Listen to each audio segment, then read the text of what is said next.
The Walking Dead has returned to AMC Sunday nights. I'm not begging for a job or anything, but I think I could do. I guess I could do a pretty good announcer voice. I think so. So yeah, Walking Dead Season 8 premiered with the 100th episode of The Walking Dead. And the tagline for the season is All Out War. And it pretty much opened up with Rick leading Alexandria, Maggie and Jesus leading the hilltop, and of course King Ezekiel leading the kingdom for kind of a 3.3 front attack on the saviors. Who is Jesus? Jesus. Oh. I just don't call him Jesus because it's too weird.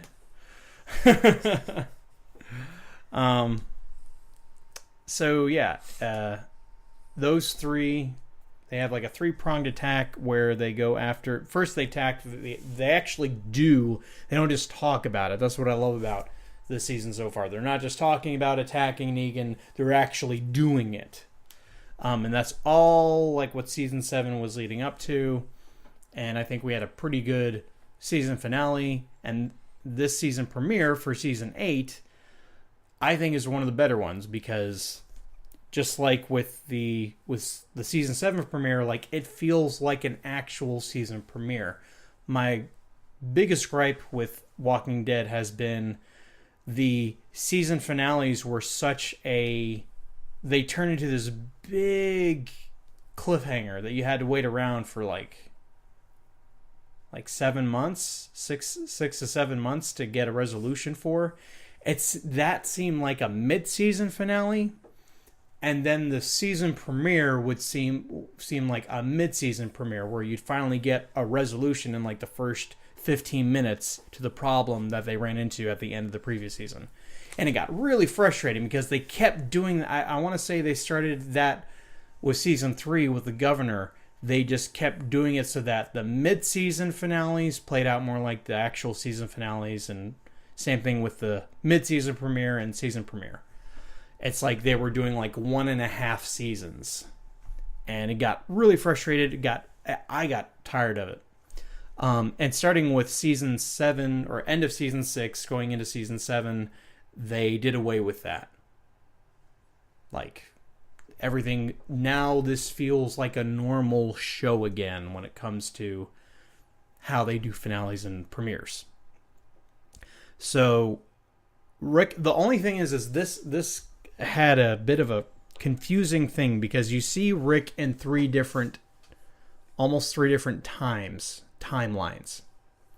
You have the current timeline where he's leading the forces against Negan and the Saviors.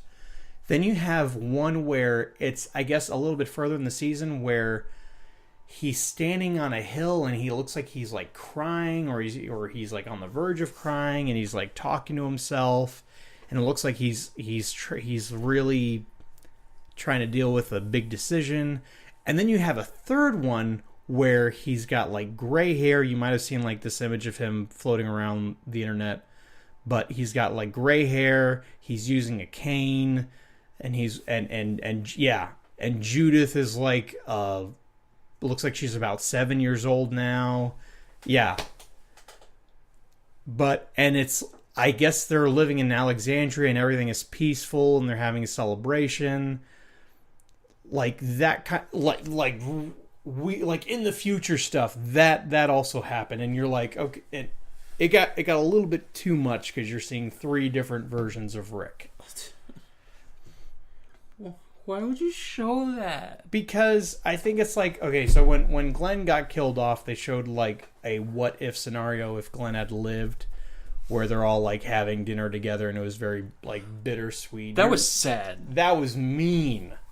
Is what that was. And they even made him hold his own baby. Yeah. You're all sick in the head.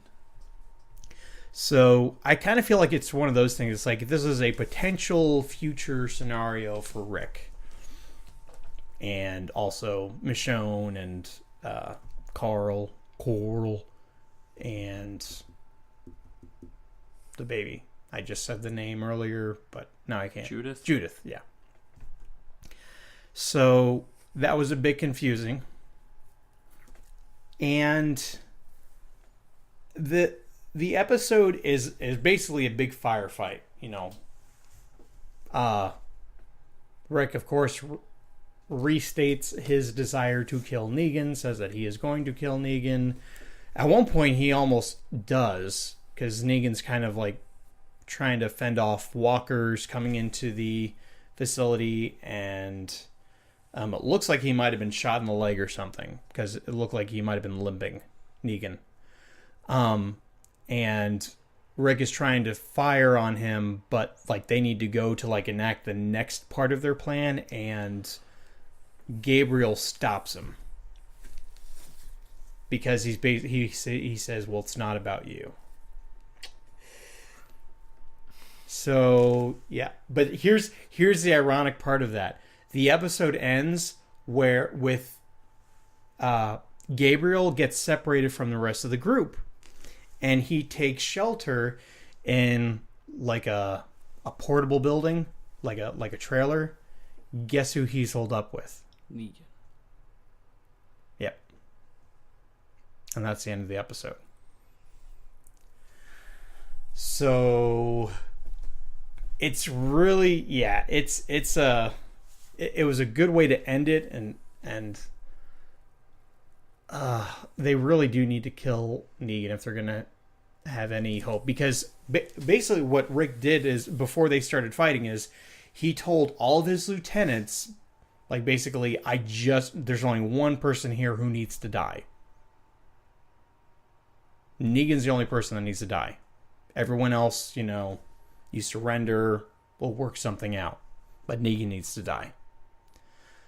And even like one of his lieutenants was almost like he was going to go for the deal. But then, you know, the guns start, and it's pretty neat. Like they're playing it really smart. Like they've got a whole bunch of, they're driving cars with like a whole bunch of like armored plating on like one side of the car, so that no one can fire into the car, like they're protected. And I guess they're just blind firing. But they're doing that. They're Morgan is just killing people now. He's done with being Zen master. He's just killing people. He's helping the kingdom along with Carol. There was a scene where Carl he's trying to get gas, which realistically would have broken down by now, but whatever.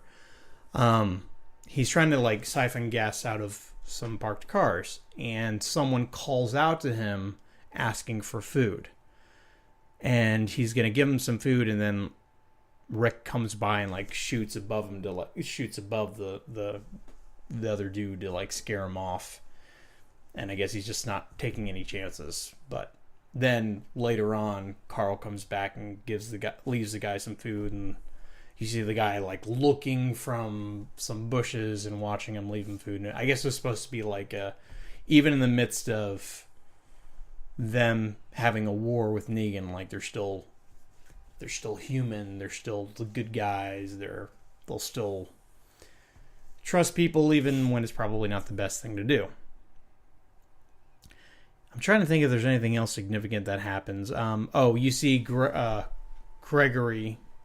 He the former leader of the Hilltop basically calls out to anyone there from the Hilltop, like, hey, if you leave now, then you can stay at the Hilltop, but if you keep fighting, then you and your family will have to leave. And Jesus basically calls on, it's like, nope, Hilltop's with Maggie now.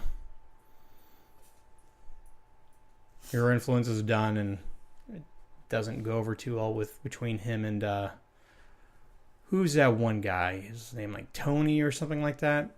The guy with the the guy who came to the hilltop, who's got like that mustache, who's kind of like Negan's guy. Negan's guy, yeah. I think his name's like Tony or something like that. So yeah, that happens, and that's pretty much all I can think of. That happens in the first episode. It's a lot of chaos, a lot of firefights, a lot of action, and it's exactly what it needs to be doing right now. Definitely.